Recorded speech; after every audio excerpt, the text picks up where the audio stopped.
Hello everyone, I am Annu and welcome again. We create Jara folder. So friend, today we will discuss management of working capital and the scope of working capital. ठीक है, तो इससे पहले भी हम एक class upload कर चुके हैं अपनी मैनेजमेंट ऑफ वर्किंग कैपिटल की, जिसके अंदर हम लोगों ने बड़े अच्छे से डिस्कस किया था कि वर्किंग कैपिटल का मीनिंग क्या है। उसके बाद हमने पूरी ऑपरेटिंग साइकिल को एक एग्जाम्पल के साथ क्लियर किया था। Then types of working capital को डिस्कस किया with example and with concept understanding. अगर आपने वो क्लास नहीं देखी तो मैं आपको रिकमेंड करूंगी एक बार वो क्लास देख लो, जिससे आपको बेसिक अंडरस्टैंडिंग हो जाए वर्किंग कैपिटल के बारे में, पूरी ऑपरेटिंग साइकिल के बारे में। ठीक है, start today's topic management of working capital and the scope of working capital. तो मैनेजमेंट ऑफ वर्किंग कैपिटल के बारे में हम कल की क्लास में भी डिस्कस कर चुके हैं कि वर्किंग कैपिटल आपके बिजनेस के लिए कितनी इंपॉर्टेंट है। ठीक है, स्मूथ फंक्शनिंग अगर आपको बिजनेस में करना है कि आपका बिजनेस स्मूथ चलता रहे बिना जो ऑर्डिनरी एक्टिविटी है उनके इंटरप्ट हुए, तो उसके लिए क्या होना चाहिए, एक optimum level of working capital का होना बिजनेस में जरूरी है। हमने कल की क्लास में डिस्कस किया था। ठीक है, जिस तरह से इंजन के लिए हमारी ल्यूब्रिकेंट या फिर फ्यूल की रिक्वायरमेंट है, उसी तरह बिजनेस में स्मूथ फंक्शनिंग के लिए हमें किसकी रिक्वायरमेंट है, वर्किंग कैपिटल की रिक्वायरमेंट है कि आपकी जो ऑर्डिनरी एक्टिविटी है वो बिना इंटरप्ट हुए क्या होती रहे, स्मूथ फंक्शनिंग करती रहे। ये हम सब कुछ कल की क्लास में डिस्कस कर चुके हैं, अगर आपको याद हो। क्लियर, 3 E's का होना जरूरी है, ये भी हम कल किया, आपका इकोनॉमी, एफिशिएंसी एंड आपका इफेक्टिवनेस। तो स्टार्ट करते हैं आज का नया topic, scope of working capital management. Scope है वर्किंग कैपिटल का, उसको 2 एरियाज के अंदर क्या कर रखा है, डिवाइड कर रखा है। तो स्कोप क्या वर्किंग कैपिटल मैनेजमेंट का, सबसे पहले हम बात करते हैं लिक्विडिटी एंड प्रॉफिटेबिलिटी की। देन सेकंड आपका इन्वेस्टमेंट एंड फाइनेंसिंग, कि हमें क्या करना है, लिक्विडिटी भी मेंटेन करके रखनी है और साथ में प्रॉफिटेबिलिटी भी मेंटेन करके रखनी है। ऐसा भी ना हो कि हमारे पास लिक्विडिटी क्राइसिस आ जाए और ऐसा भी ना हो कि हमारे फर्म के लिक्विडिटी मेंटेन करने के चक्कर में हमारे फर्म की प्रॉफिटेबिलिटी क्या हो जाए, रिड्यूस हो जाए। तो दोनों को एक साथ लेके चलना है। ठीक है, वही आपका क्या है, वर्किंग कैपिटल मैनेजमेंट है कि लिक्विडिटी भी बनी रही फर्म के अंदर, इतना कैश भी अवेलेबल हो कि हम शॉर्ट टर्म जितने भी हमारी ऑब्लिगेशन है सबको क्या कर सके, पूरा कर सके, और उससे हमारी प्रॉफिटेबिलिटी भी क्या ना हो, इंपैक्ट ना हो। ठीक है, देन सेकंड क्या आपका इन्वेस्टमेंट एंड फाइनेंसिंग। इन्वेस्टमेंट क्या, कि कहाँ कहाँ क्या करना है, इन्वेस्टमेंट करना है वर्किंग कैपिटल के अंदर। ठीक है, एंड देन उस पैसे को कहाँ से फाइनेंस करना है, इट इज क्लियर। या फिर क्या है, इन्वेस्टमेंट एंड फाइनेंसिंग, कि कहाँ इन्वेस्ट करना है और उस पैसे को इन्वेस्ट करने के लिए उसको कहाँ से क्या करना है, इन्वेस्ट करना है। इन्वेस्ट कहाँ करना है, हमारे कौन सी, हमारे वर्किंग कैपिटल में। एक तो परमानेंट वर्किंग कैपिटल होगी और एक कौन सी होगी, टेम्परेरी वर्किंग कैपिटल। तो यहाँ पे हमें क्या करना है, पैसे को इन्वेस्ट करना है। देन उसको फाइनेंस कहाँ से करना है, उसको इन्वेस्ट करने के लिए। तो इन दोनों के लिए हमें क्या करना है, इन दोनों के अंदर भी बैलेंस मेंटेन करके रखना है कि जिससे हमारे फर्म पे इम्पैक्ट ना आए। तो ये क्या है, किसका काम है, आपका वर्किंग कैपिटल मैनेजमेंट का काम है इन सबको हैंडल करके रखना। तो वन बाय वन रीड करते हैं कि लिक्विडिटी एंड प्रॉफिटेबिलिटी क्या है and then investment and financing क्या है। तो देखो, लिक्विडिटी एंड प्रॉफिटेबिलिटी क्या है, for uninterrupted and smooth functioning of the day-to-day business of an entity, it is important to maintain liquidity of funds evenly। तो क्या करना, अनइंटरप्ट फंक्शनिंग ना हो बिजनेस के अंदर, स्मूथली फंक्शन परफॉर्म हो। ठीक है ना, जो सेल है वो स्मूथली हो, हम इजिली डिमांड ऑफ है जो कस्टमर की उसको पूरा कर पाए। तो उसके लिए क्या जरूरी है कि जो फंड है उसकी लिक्विडिटी मेंटेन रहे बिजनेस के अंदर। So while maintaining liquidity the cost aspect need to be borne in mind. और मेंटेन, अगर हम लिक्विडिटी ज्यादा रखेंगे तो कॉस्ट माइंड में आएगी नहीं आएगी। अगर हम ज्यादा फंड अपने पास रखते तो फंड आइडल रहेंगे, और फंड्स आइडल रहेंगे तो हम उस फंड को क्या कर सकते थे, कहीं इन्वेस्ट कर सकते थे और अच्छा रिटर्न वहां से जनरेट कर सकते थे। तो कौन सी कॉस्ट आएगी, हमारी अपॉर्चुनिटी कॉस्ट, कि हमने जो अपॉर्चुनिटी हमें जो मिल सकती थी उन एक्स्ट्रा फंड को इन्वेस्ट करके हमने वो अपॉर्चुनिटी क्या कर दी, खत्म कर दी, और इससे हमारी क्या क्रिएट हुई, अपॉर्चुनिटी कॉस्ट क्या हुई, क्रिएट हुई। तो इसलिए हमें ये ध्यान में रखना है कि हम इतना फंड भी अपने पास ब्लॉक ना रखें कि हम वहां से हम उन फंड को इजीली क्या कर सकते हैं, इन्वेस्ट करके रिटर्न जनरेट कर सकते थे। वो हमने नहीं किया, किस चक्कर में, लिक्विडिटी के चक्कर में। तो इतनी लिक्विडिटी भी मेंटेन नहीं रखनी है। ठीक है, जो जो हमारे किसके ऊपर इंपैक्ट करे, हमारी प्रॉफिटेबिलिटी के ऊपर इंपैक्ट करे। तो यही लिख रखा है यहाँ पे, unnecessary tying up fund and idol asset not only reduce the liquidity but also reducing the opportunity.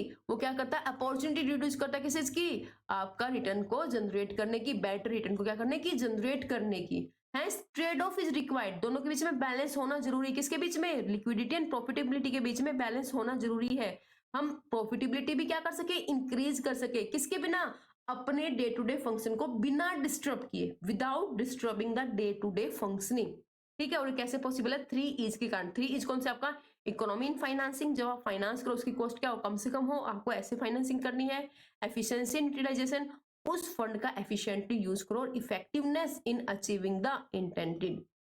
Clear यहाँ पे? लिक्विडिटी एंड प्रॉफिटेबिलिटी आपका क्या है? देन आपका नेक्स्ट क्या है? कैसे हम ट्रेड ऑफ करेंगे इन दोनों के बीच में। तो ट्रेड ऑफ कैसे करेंगे हम लिक्विडिटी एंड प्रॉफिटेबिलिटी के बीच में? तो देखो, मान लो अगर हम बात करें इन्वेंट्री की, ठीक है, तो इन्वेंट्री के केस में क्या होगा? अगर आप हायर साइड लेके चलते हो, कि आप इन्वेंट्री को हायर, ज्यादा इन्वेंट्री लेके चल रहे हो आप बिजनेस के अंदर, तो उस केस में क्या इंपैक्ट पड़ेगा? अगर आप लोअर साइड लेके चल रहे हो इन्वेंट्री की, तो क्या इफेक्ट पड़ेगा? और आप ट्रेड ऑफ कर रहे हो तो क्या इंपैक्ट पड़ेगा? तो एडवांटेज क्या होंगी? क्या एडवांटेज है हायर साइड लेने की? तो उस केस में आपका क्या होगा? स्टॉक आउट होने के जो चांस है ना वो कम हो जाएंगे।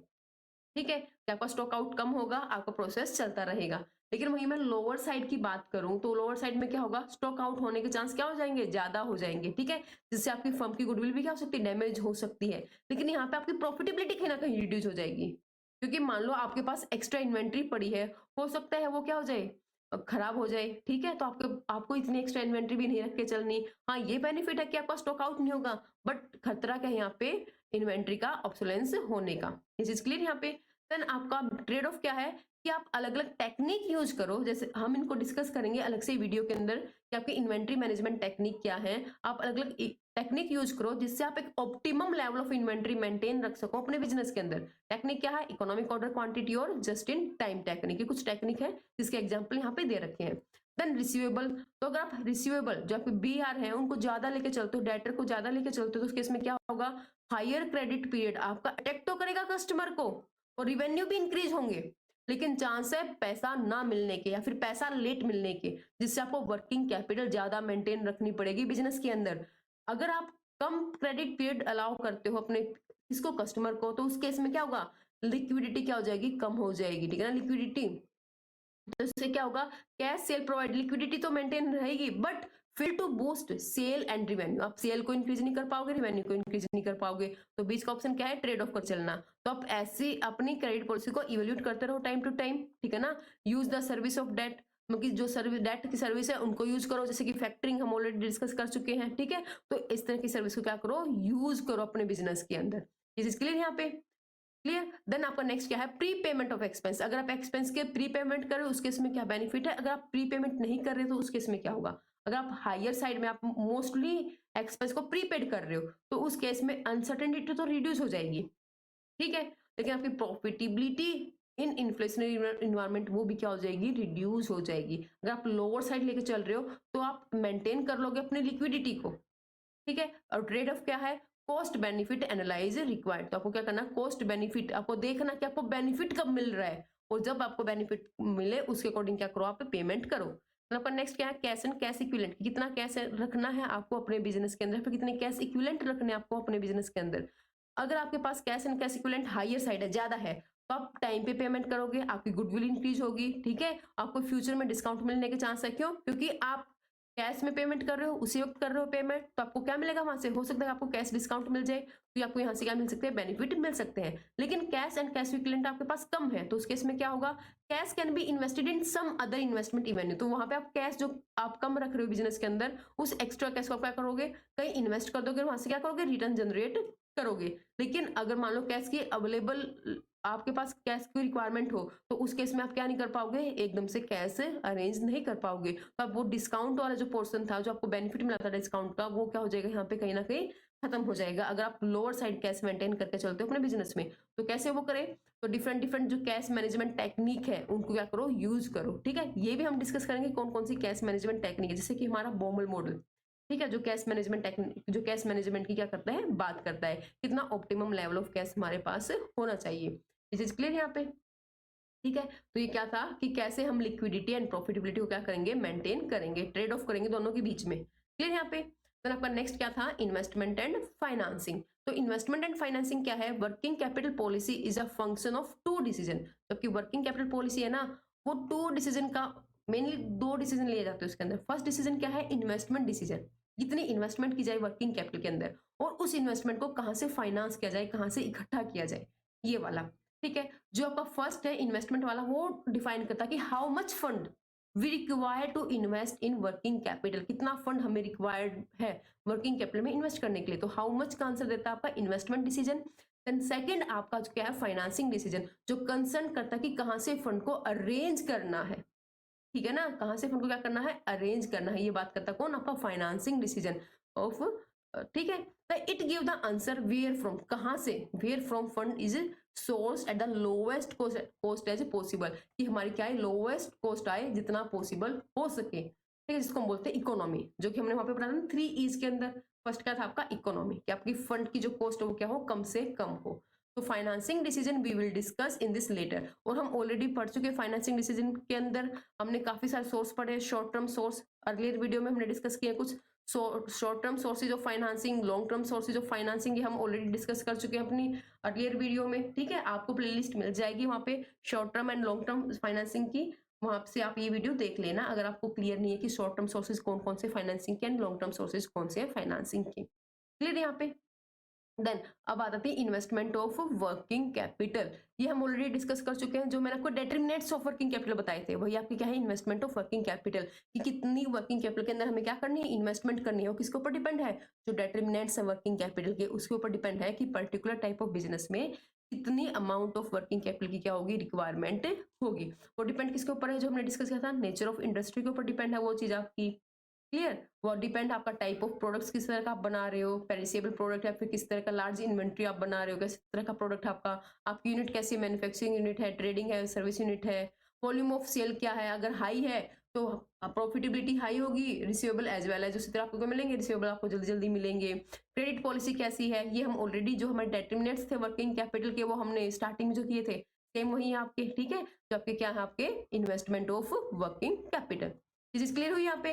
देन कुछ पॉलिसी है रिलेटेड टू किसके रिलेटेड, करंट एसेट में कितनी इन्वेस्टमेंट करनी चाहिए, उससे रिलेटेड कुछ पॉलिसीज है, ठीक है, जिससे आप डिसाइड करोगे कि कौन सी पॉलिसी आपको अडॉप्ट करनी है, कितनी इन्वेस्टमेंट करनी है किसके अंदर वर्किंग कैपिटल के अंदर। तो 3 अल्टरनेटिव है आपके पास कि आप कौन सी पॉलिसी में आप जाना चाहोगे, कौन से अल्टरनेटिव में आप फॉल करते हो, वो जो पर्टिकुलर फर्म है वो कौन से अल्टरनेटिव में क्या करती है फॉल करती है। तो वो 3 अल्टरनेटिव क्या है, सबसे पहले कौन सी पॉलिसी आपकी relaxed current asset and investment policy, जो हमने बात की थी कि आप कितनी इन्वेस्टमेंट करोगे, की थी ना इन्वेस्टमेंट एंड फाइनेंसिंग की, कहां से फाइनेंस करोगे और कहाँ इन्वेस्टमेंट करोगे, तो कितनी इन्वेस्टमेंट करोगे किसके अंदर वर्किंग कैपिटल के अंदर, या फिर हम कह लें करंट एसेट्स के अंदर आप कितनी इन्वेस्टमेंट करोगे। उसके लिए 3 पॉलिसी बनाई गई है। सबसे पहले रिलैक्स्ड पॉलिसी, रिलैक्स मतलब क्या, आप रिलैक्स हो जाओ, तो इसका मतलब क्या हुआ कि आप लार्ज अमाउंट ऑफ कैश क्या कर दो इन्वेस्ट कर दो, large amount of cash, cash equivalent अपने पास रखो, ज्यादा इन्वेंटरी रखो, ज्यादा रिसीवेबल रखो, ठीक है ना, कि आपने क्या करके ज्यादा इन्वेस्टमेंट कर रखी कहां पर करंट एसेट के अंदर। तो यहाँ पर बेनिफिट क्या होगा कि आपके पास जो शॉर्ट टर्म क्राइसिस होने के चांस है ना वो कम हो जाएंगे।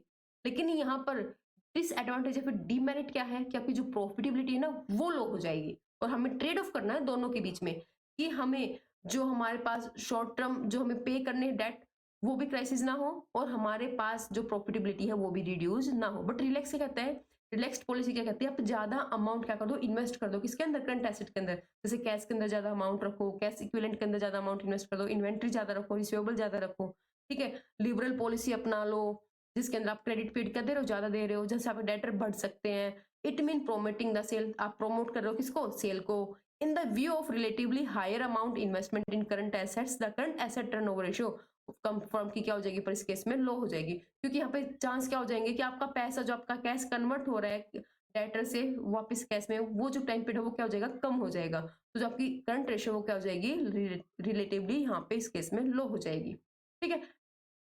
एग्रेसिव क्या कहती है, नाम से ही क्लियर देखो, एग्रेसिव एग्रेसिव होकर चलो, तो इसका मतलब क्या, करंट एसेट में कम पैसा रखो, कम इन्वेस्टमेंट करो करंट एसेट्स के अंदर, मिनिमम लेवल रखो कैश का, मिनिमम इन्वेंट्री का लेवल रखो, लेकिन यहाँ पर रिस्क क्या है शॉर्टेज होने की, इन्वेंट्री की शॉर्टेज हो जाए जिससे आपका प्रोडक्शन प्रोसेस क्या हो जाएगा इंटरप्ट हो जाएगा। ये चीज क्लियर हुई यहाँ पे, ठीक है।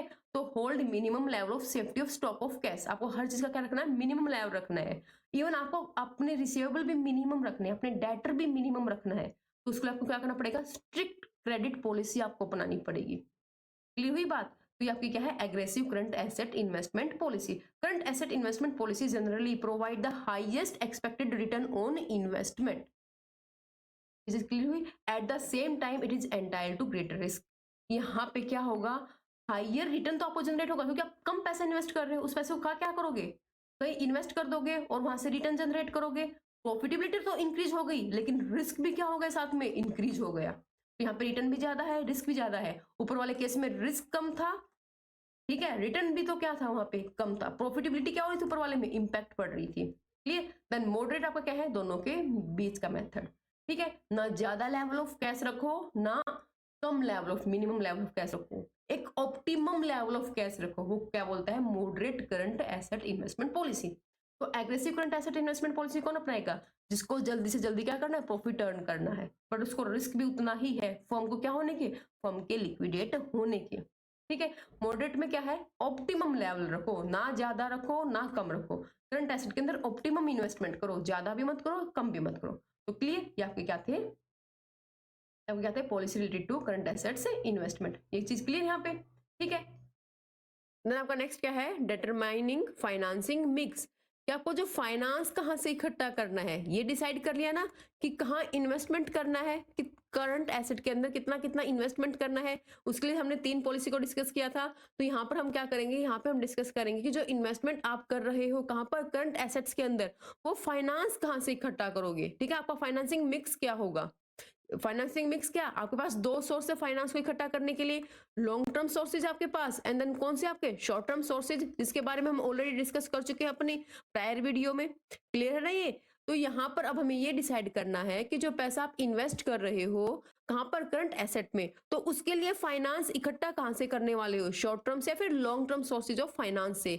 तो इसके लिए भी क्या है, अलग अलग डिफरेंट डिफरेंट टाइप की क्या दे रखी है, अप्रोचेस दे रखी हैं। टोटल 3 अप्रोचेस दे रखी हैं आपको, जो आपको डिटरमाइन करेंगे अप्रोप्रिएट फाइनेंसिंग मिक्स। तो देखो यहाँ पे क्या लिख रखा है, one of the most important decision involved in management of working capital is how current assets will be financed. कि करंट एसेट्स को कहां से फाइनेंस करना है। मैंने इसको 2 सोर्स में क्या कर रखा है, कैटेगराइज कर रखा है, शॉर्ट टर्म सोर्सेज एंड आपका लॉन्ग टर्म सोर्सेज। ये चीज क्लियर यहाँ पे। देन उसके लिए आपका क्या है, 3 बेसिस अप्रोचेज हैं जो एक अप्रोप्रिएटिंग फाइनेंसिंग मिक्स के बारे में क्या बता डिस्कस करती हैं। तो आपकी फर्स्ट अप्रोच कौन सी है, हैजिंग अप्रोच। ठीक है, तो हैजिंग अप्रोच का मतलब क्या, आपका हैजिंग का मतलब क्या होता है, हैजिंग का मतलब है रिस्क को क्या करके चलना, रिड्यूस करके चलना। तो इस तरह से क्या करना, फाइनेंसिंग मिक्स करना कि आपका रिस्क क्या हो जाए, रिड्यूस हो जाए, कम हो जाए। ठीक है, देन सेकंड आपकी conservative approach, and then third आपकी एग्रेसिव अप्रोच। तो तीनों अप्रोच को 1 बाय 1 क्या करते हैं, डिस्कस करते हैं। Let's start. देन आपका फर्स्ट क्या, आपका हैजिंग अप्रोच। तो क्या आपका hedging is often used in the sense of, कैसे यूज होता है आपका हैजिंग जो टर्म है, रिस्क रिड्यूसिंग इन्वेस्टमेंट स्ट्रेटजी। ऐसी स्ट्रेटजी जो आपको क्या करे, आपके इन्वेस्टमेंट के अंदर रिस्क को क्या करे, रिड्यूस करे। ऐसी स्ट्रेटजी के लिए हम क्या वर्ड यूज करते हैं, हैजिंग वर्ड। ये चीज क्लियर हुई यहाँ पे। देन आगे क्या है, this approach to financing decision to determine and appropriating financing mix therefore also called as क्या, मैचिंग अप्रोच। इसको हम समझते हैं एग्जांपल के through. For example let's say, तब हमने टाइप्स ऑफ वर्किंग कैपिटल पढ़ा था, तो वहां पे हमने देखा था कि जो टाइप्स है वर्किंग कैपिटल के यूजेस के बेसिस पे 2 टाइप्स की थी, आपकी फिक्स्ड वर्किंग कैपिटल, देन आपकी कौन सी, फ्लक्चुएटिंग वर्किंग कैपिटल।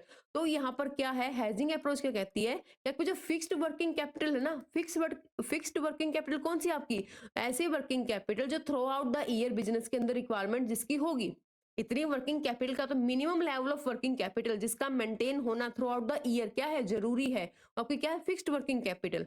कि आप उस वर्किंग कैपिटल को तब तक बिजनेस रन कर रहे हो, उसको निकाल नहीं सकते उस बिजनेस से। देन सेकंड हमारी कौन सी थी, फ्लक्चुएटिंग वर्किंग कैपिटल। ठीक है ना, इसके अंदर क्या था आपका, कि ये वर्किंग कैपिटल फ्लक्चुएट होती रहती है अकॉर्डिंग टू सीजन। ये तो हमने पढ़ा था। तो आपकी जो हैजिंग अप्रोच है, फिर मैचिंग अप्रोच पता क्या बोलती है, कि ऐसी वर्किंग कैपिटल जो फिक्स्ड नेचर की है, जो through out the year business में लगी रहेगी, तो ऐसी वर्किंग कैपिटल को आप क्या करो, फाइनेंस करो, किससे, लॉन्ग टर्म सोर्सेज से। ये बोलते हैं आपकी हेजिंग अप्रोच। ठीक है, तो आपकी फ्लक्चुएटिंग वर्किंग कैपिटल अप्रोच क्या बोलती है, कि ये वर्किंग कैपिटल कौन सी है, जो फ्लक्चुएट होती रहेगी टाइम टू टाइम। तो इसका मतलब शॉर्ट टाइम के लिए बिजनेस में लगेगी, देन फिर इसको निकालना पड़ेगा, तो अकॉर्डिंग टू सीजन ये क्या होगी, फ्लक्चुएट होगी। किसी पर्टिकुलर सीजन में क्या होगी, ज्यादा रिक्वायरमेंट होगी, किसी पर्टिकुलर सीजन में कम रिक्वायरमेंट होगी। जैसे कि हमने वहां पर एग्जाम्पल में देखा था स्टेशनरी शॉप वाले के में, कि जैसे कि न्यू सेशन स्टार्ट होता है लाइक अप्रैल के टाइम पे स्कूल का, तो उस टाइम क्या हो सकता है कि जो बुक की डिमांड है वो ज्यादा ज्यादा हो, और उस वक्त स्टेशनरी वाले को क्या करना पड़ेगा, ज्यादा अमाउंट ऑफ कैपिटल इन्वेस्ट करनी पड़ेगी, किसके अंदर, बिजनेस के अंदर, उसको ज्यादा इन्वेंट्री रखनी पड़ेगी। तो क्या है, फ्लक्चुएटिंग टाइप है ना। लेकिन भाई मिड वहां पर, तो अगर वहीं पे क्या है, मिड सेशन है, तो इतनी क्या होगी, इतनी सेल नहीं होगी जितनी स्टार्टिंग सेशन स्टार्ट हुआ था तब सेल हुई थी उसकी। तो ये चीज क्लियर हुई ना। तो वर्किंग कैपिटल क्या हो रही है, फ्लक्चुएट हो रही है यहाँ पर। तो इस केस में हेजिंग अप्रोच क्या बोलती है कि ये पैसा आप कहां से लो, शॉर्ट टर्म सोर्स से। अगर कुछ ऐसी अमाउंट है वर्किंग कैपिटल की जो फ्लक्चुएट होगी सीजन के अकॉर्डिंग, तो वो पैसा लो आप शॉर्ट टर्म सोर्सेज से, और वो कैपिटल जो through out the year business में लगी रहेगी वो आप पैसा कहां से लो, लॉन्ग टर्म सोर्सेज से। मतलब कि मैच करके चलो दोनों को। तो यही क्या आपकी मैचिंग अप्रोच कह लो, या फिर इसको क्या कह लो, हेजिंग अप्रोच। तो क्लियर हो यहाँ पे ये, ठीक है। देन देखो, according to this approach the maturity of sources of fund should match the nature of the assets. तो इसने ये सेम बात कही कि आपको जो सोर्सेज ऑफ फंड है ना, वो आपको मैच करने हैं किसके साथ, नेचर ऑफ द एसेट्स। जो नेचर है एसेट्स का, जहां से आप फाइनेंस कर रहे हो, उससे क्या करना है, आपको मैच करना है अपने सोर्सेज ऑफ फंड को। For the purpose of analysis, the current assets can be broadly classified into two classes. हमने दो क्लासेस में क्लासिफाई की थी वहां पे। आपकी कौन सी, जो गिवन लेवल ऑफ ऑपरेशन के अंदर जो आपको चाहिए ही चाहिए, जो अमाउंट रिक्वायर्ड हो आपको, ठीक है, डू नॉट वेरी, जो वेरी नहीं करेगी over a period of time, जो हमारी फिक्स्ड वर्किंग कैपिटल है। और एक जो over a period of time क्या करती रहेगी, फ्लक्चुएट करती रहेगी, जो आपकी कौन सी थी, जो आपकी टेम्परेरी बेस की वर्किंग कैपिटल थी। हेजिंग अप्रोच सजेस्ट दैट, तो हेजिंग अप्रोच सजेस्ट क्या करता है, long term fund should be used to finance the fixed portion of current assets. तो इसने क्या बोला कि जो आपका लॉन्ग टर्म सोर्स है ना फाइनेंस के, उसको यूज करो, तब आपको fixed portion of current assets को क्या करना है, फाइनेंस करना है। ये चीज क्लियर यहाँ पे। देन सेकंड आपका कौन सा बचा, फ्लक्चुएटिंग के लिए, उसके लिए आप किसको यूज करो, आप टेम्परेरी, जो आपकी टेम्परेरी रिक्वायरमेंट है ना, वहां पे आप किसको यूज करो, शॉर्ट टर्म फंड्स को क्या करो, आप यूज करो, जो अभी मैंने आपको जस्ट ऊपर बताया था। ये चीज क्लियर हुई यहाँ पे, ठीक है। तो यहाँ पे एक एग्जांपल ले रखा है कि टोटल फंड है किसी बिजनेस का, हर मंथ के दे रखे हैं, जन से लेके आपको दिसंबर तक का फंड दे रखा है कि एक कितना फंड लगता है उस पर्टिकुलर बिजनेस में, कितनी वर्किंग कैपिटल की रिक्वायरमेंट है। तो यहाँ पे दे रखे आपको परमानेंट वर्किंग कैपिटल, और यहाँ पे दे रखे जो सीजनल रिक्वायरमेंट है किसकी, वर्किंग कैपिटल की, जो अकॉर्डिंग टू सीजन हर मंथ में क्या हो रही है, देखो चेंज हो रही है, ठीक है। क्योंकि अकॉर्डिंग टू सीजन जो सीजन का टाइप है वो क्या होता रहेगा, फ्लक्चुएट होता रहेगा। किसी सीजन में किसी पर्टिकुलर बिजनेस की सेल ज्यादा होंगी, और किसी पर्टिकुलर सीजन में किसी बिजनेस की सेल क्या होंगी, कम होंगी, ठीक है। तो उसके अकॉर्डिंग जो ये सीजनल रिक्वायरमेंट है क्या होती रहेंगी, चेंज होती रहेंगी। तो ये है, अगर मैं हेजिंग अप्रोच यूज करूंगी तो मैं क्या करूंगी, जो परमानेंट रिक्वायरमेंट है ना, इसको कहां से लूंगी, लॉन्ग टर्म से, और उसको कहां से लूंगी, शॉर्ट टर्म से। और हरदम जो शॉर्ट टर्म का जो भी रेट होगा, जो भी क्या होगी, कॉस्ट होगी, वो क्या होगी, कम होगी। और लॉन्ग टर्म की जो भी कॉस्ट ऑफ कैपिटल होगी, जो भी कॉस्ट होगी, क्या होगी, हाई होगी, ठीक है। तो इसके अकॉर्डिंग आप क्या करके चलना है, मैच करके चलना है कि आपकी कॉस्ट भी ज्यादा ना आए और आप क्या कर सको, फाइनेंस कर सको। सिंपल सा मतलब है, आपको फंड को इस तरह से फाइनेंस करना कि आपकी कॉस्ट क्या है, कम आए। एक चीज क्लियर यहाँ पे ना। आपका नेक्स्ट क्या, आपका कंजर्वेटिव अप्रोच। तो कंजर्वेटिव अप्रोच क्या सजेस्ट करती है आपको कि आप कंजर्व होकर चलो, थोड़ा डर के चलो। तो ये क्या कह रही है कि आप ना रिस्क मत लो, आप क्या करो, ऑलमोस्ट पैसा कहां से मीट करो, लॉन्ग टर्म सोर्सेज से, क्योंकि शॉर्ट टर्म फंड का कोई भी हमें भरोसा नहीं है, ठीक है ना। तो ये इसने क्या, use of short term fund तभी यूज करो उसको, सिर्फ कहां पर, जब ओनली इमरजेंसी सिचुएशन हो, या फिर कोई अनएक्सपेक्टेड आउटफ्लो ऑफ फंड हो। तो नॉर्मली इसने क्या कहा, ऑलमोस्ट पैसा आपके बिजनेस का आप कहां से रेज करोगे, चाहे वो फ्लक्चुएटिंग वाला हो चाहे वो फिक्स्ड वाला हो, आप कहां से रेज करोगे, लॉन्ग टर्म सोर्सेज से यूज करोगे, ठीक है। बात कही है कंजर्वेटिव अप्रोच ने। तो सिंपल सी बात है, अगर मैं इन दोनों अप्रोच को कंपेयर करूं, हेजिंग अप्रोच को और आपका कंजर्वेटिव अप्रोच को, तो दो बेसिस पे, कॉस्ट के बेस पे, रिस्क के बेस पे। तो आप बताओ कि आप खुद बताओ कि कॉस्ट किस में कमाने वाली है। तो सिंपल सी बात है, जो आपकी हेजिंग अप्रोच है उसमें कॉस्ट कम आने वाली है। उसमें कॉस्ट कम क्यों आने वाली है, क्योंकि आपने लॉन्ग टर्म सोर्स से सिर्फ फिक्स्ड वाला पोर्शन लिया और शॉर्ट टर्म सोर्स से फ्लक्चुएटिंग वाला लिया, ठीक है। और लॉन्ग टर्म सोर्स की कॉस्ट एकदम क्या होगी, ज्यादा होगी। और लेकिन यहाँ पर हमने दोनों से कहां से लिए, फ्लक्चुएटिंग वाला और फिक्स्ड वाला, दोनों लॉन्ग टर्म से लिए। तो कॉस्ट सिंपल सी बात है, कंजर्वेटिव में क्या आने वाली, ज्यादा आने वाली है। और यहाँ पर मैंने इसको कैलकुलेट करके भी दिखा रखा है। देखो कॉस्ट कंसिडरेशन की बात करें तो यहाँ पे एग्जाम्पल में मैंने 3% कॉस्ट ले रखी किसकी, शॉर्ट टर्म सोर्सेज की, और 8% कॉस्ट ले रखी है लॉन्ग टर्म सोर्सेज की।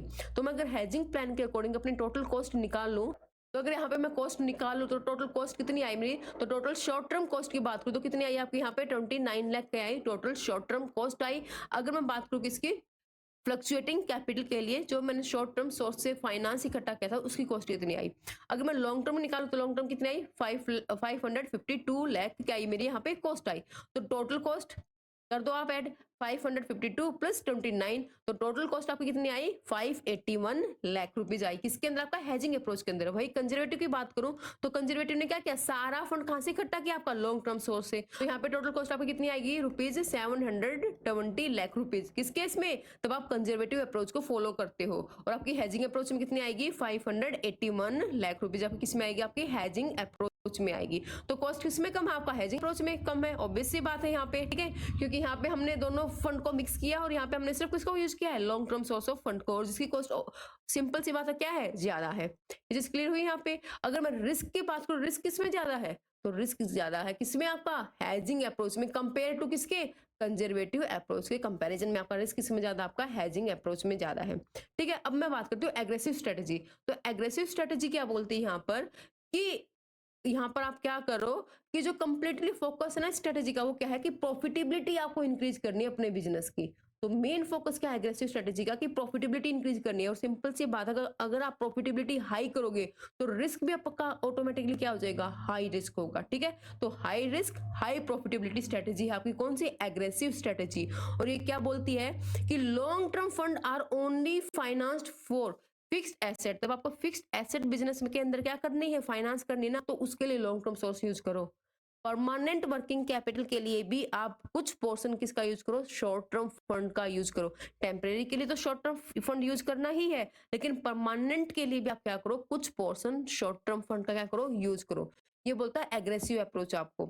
इसलिए तो यहाँ पे मैंने भी डायग्रामेटिकली समझा रखा है कंजर्वेटिव अप्रोच क्या आपकी। देखो तो कंजर्वेटिव अप्रोच में क्या पढ़ा हम लोगों ने, कि आप ऑलमोस्ट पोर्शन आप कहां से लोगे, ऑलमोस्ट जो पोर्शन आपका long term source of finance से लोगे, वो परमानेंट वर्किंग कैपिटल हो आपका या फिर कौन सी फ्लक्चुएटिंग वर्किंग कैपिटल हो, आप कहां से लोगे पार्ट, लॉन्ग टर्म सोर्सेज से। तो देखो fix asset long term sources से लिया मैंने, परमानेंट वर्किंग कैपिटल का पार्ट कहां से लिया, लॉन्ग टर्म सोर्सेज से। और जो मेरे फ्लक्चुएटिंग वर्किंग कैपिटल है, ये वाला पोर्शन जो मेरा फ्लक्चुएटिंग वर्किंग कैपिटल है, ये भी मैंने कहां से लिया, ये भी मैंने लिया कहां से, आपका लॉन्ग टर्म सोर्सेज से। लेकिन यहाँ पे जो डिसएडवांटेज है उसकी क्या है, कि देखो टेम्परेरी में क्या, कभी आपको ज्यादा रिक्वायरमेंट होगी, कभी कम फंड की रिक्वायरमेंट होगी। अब ये वाला पीरियड यहाँ पे फंड की रिक्वायरमेंट क्या है, कम है, लेकिन मैंने ऑलमोस्ट फंड कहां से ले रखा है, लॉन्ग टर्म सोर्स से ले रखा है, तो इसको मैं वापस से रिपे तो नहीं कर सकती शॉर्ट टाइम पीरियड के लिए। तो यहाँ पर ये फंड है, ये वाला जो एरिया है यहाँ पे फंड मेरा क्या रहेगा, आइडियल रह जाएगा।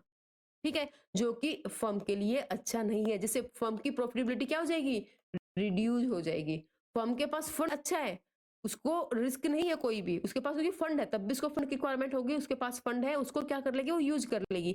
लेकिन तब उसको रिक्वायरमेंट नहीं होगी, ऐसे टाइम पे वो फंड क्या रहेगा, उसका आइडल रहेगा, जिससे प्रॉफिटेबिलिटी क्या हो जाएगी, फर्म की डाउन हो जाएगी। क्लियर आपको कंजर्वेटिव अप्रोच। देन यहाँ पे क्या है आपका हेजिंग अप्रोच का है। हेजिंग अप्रोच में हमने क्या पढ़ा, कि आप जो भी आपका फिक्स्ड वर्किंग कैपिटल है उसका पार्ट आप कहां से लो, ये आपका फिक्स्ड वर्किंग कैपिटल का पोर्शन है ये वाला, इसका पार्ट भी आप कहां से लो, लॉन्ग टर्म सोर्स से लो। और जो आपका ये वाला फ्लक्चुएटिंग वाला पार्ट है जो आपका इसके अबव है, ये इसको कहां से लो आप, इसको लो आप शॉर्ट टर्म फाइनेंस से, कि जिस टाइम जितना रिक्वायरमेंट हो उस फंड का, वो कहां से इकट्ठा कर लो आप, शॉर्ट टर्म फाइनेंसिंग से क्या कर लो, इकट्ठा कर लो। तो क्लियर, ये आपकी क्या थी, मैचिंग अप्रोच थी, मैच करके चलना। क्लियर। देन लास्ट आपका क्या था, एग्रेसिव अप्रोच। एग्रेसिव अप्रोच ने क्या कहा था, एग्रेसिव अप्रोच में हमने पढ़ा था कि आप जो आपका परमानेंट वर्किंग कैपिटल है, जो आपकी फिक्स्ड वर्किंग कैपिटल है, उसका भी कुछ पार्ट कहां से लोगे आप, उसका भी कुछ पार्ट आप लोगे शॉर्ट टर्म सोर्सेज से। ठीक है, और यहाँ पर टेम्परेरी का तो कहां से लोगे, शॉर्ट टर्म सोर्सेज से लोगे, और साथ में जो आपका परमानेंट वर्किंग कैपिटल है उसका भी कुछ पार्ट कहां से लोगे, short term sources of fund से, जो कि एग्रेसिव स्ट्रेटेजी है आपकी, जिसमें आपका रिस्क क्या है, काफी हाई है। ये चीज क्लियर हुई यहाँ पे। तो हमने तीनों अप्रोच पढ़ी, एक बार कंपैरिजन कर लेते तीनों अप्रोच का। सबसे पहले हमारी अप्रोच कौन सी थी, हमारी अप्रोच थी मैचिंग अप्रोच, या फिर आप बोलो क्या, हेजिंग अप्रोच। ठीक है, तो आपकी मैचिंग और हेजिंग अप्रोच क्या बोलती है कि आप मैच करके चलो दोनों चीजों को। ठीक है, तो इस केस में आपकी क्या होगा, आपका प्रॉफिट भी नॉर्मल होगा, मैच करके चल रहे हो। ठीक है, कंपैरिजन करें अगर मैं इसको कंजर्वेटिव की कंपेयर करूं इसका मैं, तो कंजर्वेटिव के कंपैरिजन में इसके अंदर जो रिस्क होगा वो क्या होगा, हाई होगा। कंजर्वेटिव में इसके कंपेयर में रिस्क क्या होगा, कम होगा। लेकिन यहाँ पे प्रॉफिटेबिलिटी की बात करूं, प्रॉफिटेबिलिटी इसमें क्या होगी, हाई होगी, और उसमें प्रॉफिटेबिलिटी क्या होगी, कम होगी। ठीक है, क्योंकि इसमें कॉस्ट क्या होगी, इसके अंदर कॉस्ट कम होगी कंपेयर टू कंजर्वेटिव के कंपेयर में। अगर मैं इन दोनों के बीच में क्या करती हूँ, कंपेयर करती हूँ, मैचिंग एंड हेजिंग के बीच में। अगर मैं साथ में लाती हूँ एग्रेसिव अप्रोच को भी, अगर मैं एग्रेसिव अप्रोच को साथ में कंपेयर करूँ, तो सबसे ज्यादा रिस्क किसमें रहेगा आपका, सबसे ज्यादा रिस्क रहेगा आपका किसके अंदर, आपका एग्रेसिव अप्रोच के अंदर। सबसे ज्यादा हाई रिस्क कहाँ रहेगा, एग्रेसिव अप्रोच के अंदर। और सबसे ज्यादा प्रॉफिट भी कहाँ रहेगा आपका, एग्रेसिव अप्रोच के अंदर। और सबसे कम कॉस्ट कहाँ रहेगी आपकी, एग्रेसिव अप्रोच के अंदर। तो सबसे कम कहाँ रहेगी सारी ये कॉस्ट, सबसे कम एग्रेसिव में, रिस्क एंड प्रॉफिट हाई किस में रहेगा आपका, एग्रेसिव अप्रोच में। ठीक है, मैचिंग में क्या है, अगर मैं बात करूं तो जो मैचिंग अप्रोच है, तो मैचिंग अप्रोच में कंजर्वेटिव से रिस्क और प्रॉफिट ज्यादा रहेगा, और एग्रेसिव से रहेगा, और जो कॉस्ट है कंजर्वेटिव से कम रहेगी, लेकिन एग्रेसिव से क्या रहेगी, ज्यादा रहेगी। तो यहाँ पे मेरी क्या थी, ये अप्रोचेस थी किसके, आप हमारी फाइनेंसिंग मिक्स की। ठीक है, ये चीज क्लियर हुई होगी आई थिंक यहाँ पे। तो इसके बाद मैंने यहाँ पे टेबल दे रखा है जो कंपैरिजन कर रखा है तीनों अप्रोचेस के बीच में। तो देखो लिक्विडिटी की बात करूं मैं, तो लिक्विडिटी, अगर मैं बात करूं लिक्विडिटी की, तो देखो सबसे ज्यादा लिक्विडिटी किसके अंदर है, कंजर्वेटिव अप्रोच के अंदर, क्योंकि आपने सारा पैसा कहां से ले रखा है, सारा लॉन्ग टर्म सोर्सेज से ऑलमोस्ट पैसा। एग्रेसिव अप्रोच में सबसे कम लिक्विडिटी है, जिसके कारण यहाँ पर रिस्क भी क्या हो जाता है, हाई। लिक्विडिटी क्या है यहाँ पर, मॉडरेट है। तो आपकी कौन सी अप्रोच, मॉडरेट अप्रोच क्या बोलो, या फिर कौन सी हैजिंग अप्रोच, या फिर मैचिंग अप्रोच। प्रॉफिटेबिलिटी सबसे कम, ज्यादा, मॉडरेट। मॉडरेट अप्रोच में या फिर हैजिंग अप्रोच में हर दोनों चीजें क्या है, सब चीजें क्या रहेंगी, मॉडरेट रहेंगी, मीडियम रहेंगी, तभी तो उसका नाम क्या है, मैचिंग अप्रोच, हैजिंग अप्रोच। ठीक है, देन कॉस्ट आपकी क्या, सबसे ज्यादा, देन सबसे कम कॉस्ट किसमें आपकी, एग्रेसिव में, एंड देन मॉडरेट किसमें आपकी, मैचिंग या फिर हैजिंग अप्रोच में। रिस्क सबसे कम कंजर्वेटिव में, सबसे ज्यादा एग्रेसिव में। वर्किंग कैपिटल की रिक्वायरमेंट सबसे ज्यादा किसमें, कंजर्वेटिव में, सबसे कम एग्रेसिव में, एंड देन आपका मैचिंग में। तो सब सारी चीजें क्या आपकी मॉडरेट है। तो आई थिंक क्लियर हुई होगी आपको जो भी कंपैरिजन था, कंजर्वेटिव, एग्रेसिव एंड आपका किसके अंदर, मैचिंग अप्रोच के अंदर। ठीक है, देन हम कल करते हैं अपना नेक्स्ट टॉपिक स्टार्ट, जिसके अंदर हम पढ़ेंगे management of cash and marketable security, जो कि मोस्ट इंपोर्टेंट, जिसके अंदर आपकी दो मोस्ट इंपोर्टेंट क्या आपकी टेक्निक है, बोमल मॉडल एंड मिलर और मॉडल। ये हम करेंगे अपनी कल की क्लास में डिस्कस। आज के लिए हम यहीं तक रखते हैं। यहाँ पर हमारा जो भी ऑलमोस्ट वर्किंग कैपिटल का पार्ट था, वो हमारा क्या हुआ, कंप्लीट हुआ, जिसके अंदर हमने टेक्निक, हमने क्या पढ़ लिया, जो हमारी अप्रोचेस थी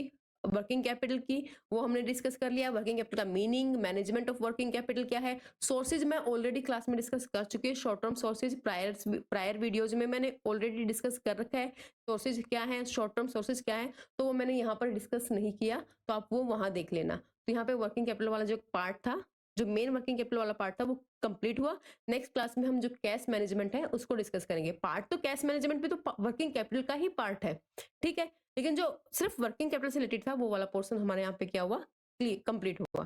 ठीक है, वीडियो पसंद आए तो वीडियो को लाइक करना और चैनल को सब्सक्राइब करना ना भूलें। मिलते हैं अपनी नेक्स्ट वीडियो में, तब तक के लिए bye, have a nice day, take care.